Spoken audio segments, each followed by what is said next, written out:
Madame, Monsieur, bonjour. Merci d'être avec nous ce lundi. Vous êtes à la première édition présentée de la semaine sur RTI2. Voici les titres. Nous parlerons dans ce journal de la traduction, cette action qui rend possible la communication et la compréhension entre les peuples qui parlent différentes langues. Ensuite, nous irons au Mali, où l'effondrement d'une mine d'or exploitée illégalement a fait plus de 40 morts. Merci de suivre l'information sur la chaîne proche des populations. L'être humain ne peut vivre sans communiquer. Cependant, des difficultés liées au blocage linguistique peuvent survenir lorsqu'un individu cherche à échanger avec quelqu'un d'une autre communauté. D'où la nécessité d'un interprète ou d'un traducteur pour faciliter la conversation. Notre reporter Théodore Zouzou nous aide à comprendre le rôle essentiel du traducteur qui permet de transcender toutes les barrières linguistiques dans les dossiers de l'A2. École ivoirienne des sourds, quartier Solik 2, commune de Yopougon, district autonome d'Abidjan. Aucun élève dans la cour ni dans les salles de classe. Il n'y a pas cours aujourd'hui.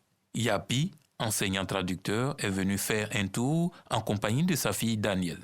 Il n'est pas le seul travailleur à être à l'école ce jour non ouvrable. Yapi échange avec l'une des maîtresses de l'établissement. Et c'est en ce moment qu'arrive un autre travailleur qui, lui, est malentendant. La conversation entre les trois collègues est différente. C'est étrange pour la fille de Yapi qui ne connaît pas le langage des signes. Pour satisfaire sa curiosité, Daniel interroge son père. Mon papa, c'est monsieur Zoko. Oui, c'est un malentendant. J'entends très bien, donc le geste me semble un peu bizarre. C'est pourquoi il a demandé à mon papa ce que le monsieur me disait. C'est nécessaire qu'il y ait quelqu'un pour traduire, afin qu'il puisse comprendre. Son géniteur saisit l'occasion pour donner les raisons qui l'ont poussé à devenir traducteur ou interprète. J'ai choisi d'interpréter parce que la communication entre les entendants et les malentendants constitue vraiment un véritable problème. Parce qu'eux n'entendent pas, donc c'est à travers la langue des signes qu'ils communiquent. Or, tout le monde n'a pas appris la langue des signes. C'est pourquoi je me suis intéressé à la langue des signes pour pouvoir les aider à communiquer avec le reste de la population. Pour surmonter son handicap, le malentendant peut compter sur ses collègues par moment. Quand les parents viennent pour les renseignements, moi, en tant que malentendant, je n'arrive pas à les comprendre, mais il faut qu'il y ait quelqu'un pour traduire ce que les gens disent, pour que moi aussi je puisse être en pleine communication avec eux. Face à cette ambiance constituée de gestes et de sons, il est nécessaire d'avoir recours à un traducteur ou à une personne qui comprenne les deux langages. Ces travailleurs se suivent au bureau en conversant. Quand la maîtresse passe présenter ses civilités au premier responsable de l'école, elle ne peut s'empêcher de lire l'alphabet des signes. A, B, C, D, E. Pour moi, c'est nécessaire de connaître les signes parce qu'un malentendant, c'est d'abord un être humain qui a besoin du savoir. Donc, pour qu'eux puissent acquérir le savoir, il faut que quelqu'un connaisse d'abord leurs signes pour pouvoir leur apprendre à lire et écrire. Parce que c'est par ça qu'ils communiquent, ils peuvent se défendre dans la société. Quand ils connaissent les signes, vous aussi, vous connaissez les signes, ils arrivent à mieux causer, à mieux communiquer avec vous. Et puis, ils se sentent à l'aise. Merci pour ce cours. L'enseignante partie, le directeur de l'établissement situe l'importance de la traduction pour son établissement qui dépend du ministère des Affaires sociales. Le ministère a voulu que ces enfants ne soient plus marginalisés pour qu'on parte vers une inclusion réelle de ces enfants dans cette société-là.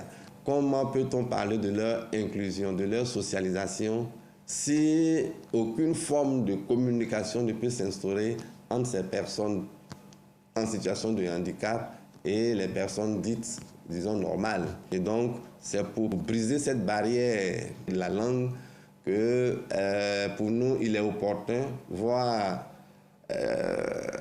primordial, d'inclure dans nos prescriptions générales la pratique de la langue des signes. La présence de traducteurs est indispensable dans cette école. On prend la société de façon générale, il existe différentes langues.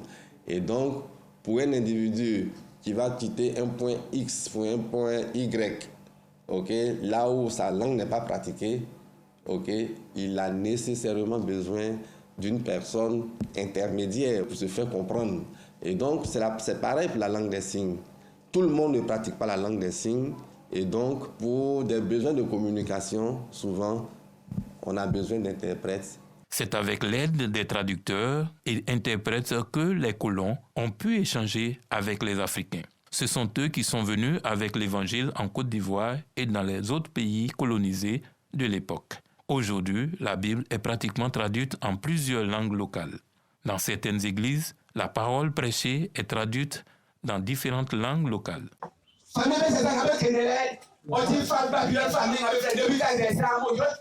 sein d'une église, on ne parle pas le même langage. On ne parle pas la même langue. On n'est pas de même ethnie. On est obligé de traduire un homme dans la langue nationale qui est le français. Mais où sont formés les traducteurs? Direction, une école du plateau d'Oku dans la commune de Cocody à la tombée de la nuit. Un cours particulier pour ses apprenants en alphabétisation. Ça c'est un, ça c'est ça c'est on. Quand on parle, on traduit la langue pour ceux qui ne comprennent pas la langue que nous parlons.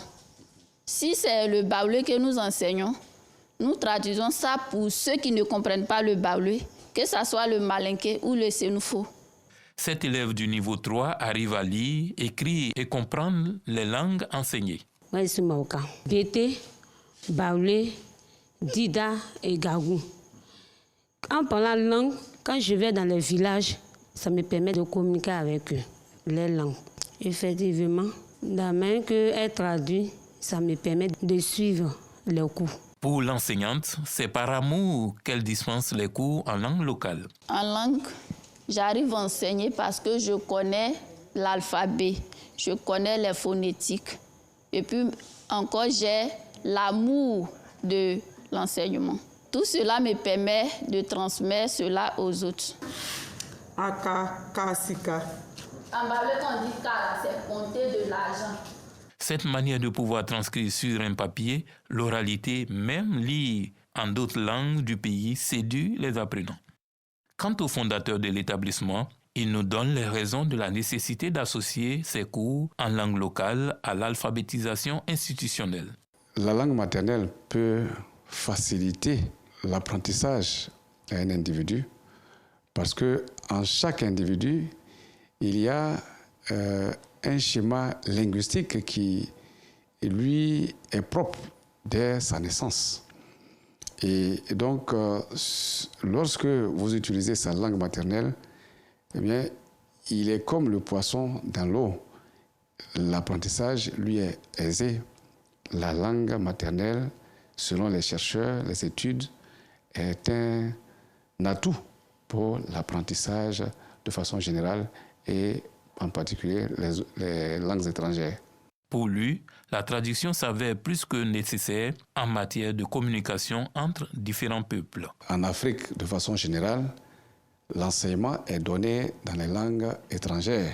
Et nous avons besoin de la traduction pour construire des ponts entre nos différents peuples. Parce que lorsque vous traduisez, il y a un respect mutuel. Je connais mieux l'autre et donc j'ai plus d'égards, plus de respect pour lui. Et cette traduction également permet de mieux saisir les messages de nos gouvernants. Pour lui, la traduction s'avère plus que nécessaire en matière de communication entre différents peuples. Aujourd'hui, les traducteurs s'avèrent d'autant plus importants que face à leur rareté, l'intelligence artificielle l'intègre au téléphone mobile. Majuscule désactivé. N-O-R-R. Quel environnement, s'il vous plaît? Je suis en plein air, je suis... À une école, il y a un monsieur juste devant l'écran qui a une chemise beige, peut-être, et puis un petit sac marron, noir. Cette application sur le smartphone permet de comprendre les langues de tous les pays, ce qui transforme le monde en un véritable village. La traduction est aujourd'hui indispensable. Que ce soit par les signes, le braille ou la traduction conventionnelle d'une langue à une autre. Elle brise les barrières, le silence des handicaps par le toucher, les signes et l'interprétation tout simplement. Bref retour sur la fête de la Saint-Valentin, la fête des amoureux. Cette célébration a résonné à Bingerville ce vendredi 14 février 2025. Un restaurant étoilé de la place où des couples et des familles se sont réunis pour partager un moment spécial. Yam Kilermel et Joël Gosset nous plongent au cœur de cette ambiance festive. Oh, baby, La Saint-Valentin est devenue pour certains un jardin secret où les fleurs de l'amour s'épanouissent. Jour également où les tourtereaux sont étincelants. Chacun veut marquer d'une perle rare son amour à sa partenaire. Un moment choisi par Juvenal pour déclarer sa flamme à sa dulcinée dans ce cadre idyllique de la commune de Bingerville. C'est la fête du Saint-Valentin, donc j'ai décidé comme ça de venir donner un petit truc à madame, voilà, pour lui montrer combien de fois je l'aime. Tout comme Juvenal, le couple Kofi est lui aussi engagé sans faille dans cet élan d'amour. Je voudrais dire à mon épouse que je l'aime. Et on a l'habitude de venir ici avec les enfants. Aujourd'hui, on a laissé les enfants et venir seuls. Et passer ces moments ensemble, ça pour lui dire que je l'aime. La Saint-Valentin, c'est aussi le partage en famille. Aucun membre de la famille Lago n'a voulu se faire compter cette célébration dans ce cadre enchanteur. J'ai préféré venir avec toute la famille parce que pour moi, la Saint-Valentin, c'est vrai que nous célébrons l'amour, mais avec les enfants, je peux dire aussi que tout ça, c'est l'amour aussi avec les enfants. C'est un événement heureux. Parce que l'amour envoie la paix dans la famille. Donc, on a décidé de venir avec les enfants. Venir vivre cet amour-là ensemble. Célébrer ce moment vient souvent comme une thérapie. L'amour, ça se célèbre. Donc voilà, naturellement, on a pensé à vouloir faire plaisir aux gens à travers la musique, la bonne musique, la bonne bouffe. L'objectif, c'est ça, c'est l'amour, c'est célébrer l'amour. Les amoureux de ce cadre féerique se sont laissés emporter par ces moments inoubliables jusqu'à l'aube par des sonorités langoureuses et envoûtantes. Bébé, toi et moi pour la vie. Tout le monde. Une page religion à présent. Cela fait exactement 1 an que Monseigneur Paul Siméon Awana est retourné au Père. Une messe en l'honneur du défunt archevêque métropolitain de Bouaké a été prononcée à la cathédrale de la dite ville. Gervais Kwasi et Kadès Ogodogo. 12 février 2024. La communauté catholique a pleuré le décès de l'archevêque métropolitain de Bouaké, Monseigneur Paul Siméon Awana Djuro. 1 an que l'élu de Dieu repose au sein de la cathédrale. Mais l'homme est toujours présent dans les esprits, car ayant marqué d'un emprunt indélébile son passage sur terre, et ce, de la façon la plus positive selon le clergé. Les fidèles, mais aussi les anonymes, sans compter avec des dignitaires d'autres religions venus prier pour le repos de l'âme de l'illustre disparu. Prière, louanges, adorations et offrandes ont marqué cette messe de Requiem qui a enregistré la présence de hauts dignitaires de l'Église catholique. Monseigneur Jacques Asanvo Aïwa, archevêque métropolitain de Bouaké. Monseigneur Joseph Kapouaka, évêque du diocèse de Yamoussoukro. Alain Pierre Yao, vicaire général de la cathédrale, pour ne citer que ces 3 éminents hommes de Dieu dans un ensemble de plus de 50 serviteurs. C'est d'abord l'homme d'église et en venant ici, il y avait une situation de crise au niveau national et il a joué aussi un grand rôle dans le rapprochement des différentes parties. Donc ce qu'on retient de lui, c'est l'homme de foi, homme d'église, pasteur, à la fois dans l'église et aussi dans la société, pour jouer ce rôle de trait d'union, de réconciliateur. Les fidèles qui ont fait le plein de l'enceinte de la cathédrale témoignent de la grandeur du défunt Monseigneur. Monseigneur Awana est un homme de paix. C'est un homme de dialogue. Monseigneur Awana était papa pour toutes les communautés religieuses. Mon grand souvenir de l'homme, c'est la fraternité qu'on a vécue ensemble. Ce qu'on retient de Monseigneur, c'est l'homme de Dieu bienveillant qui était toujours près de son peuple, toujours près de ses fidèles. C'était un homme bien, qui était rassembleur et qui arrivait à trouver les mots pour rassembler tous les fils. Monseigneur Paul Siméon Awana Djuro ne cède plus physiquement de ce monde, mais il continue de veiller sur ses fidèles depuis le royaume céleste, aux côtés de son Créateur, qu'il a envoyé ici-bas pour exécuter la mission à lui confier. Comme annoncé dans les titres, au Mali, au moins 48 personnes ont perdu la vie dans l'effondrement d'une mine d'or à Bilali Koto, dans l'ouest du pays. Ce type d'accident est récurrent dans la région où de nombreux orpailleurs artisanaux travaillent dans des conditions précaires. C'est la fin de cette édition. Merci de l'avoir suivi et excellent après-midi à tous.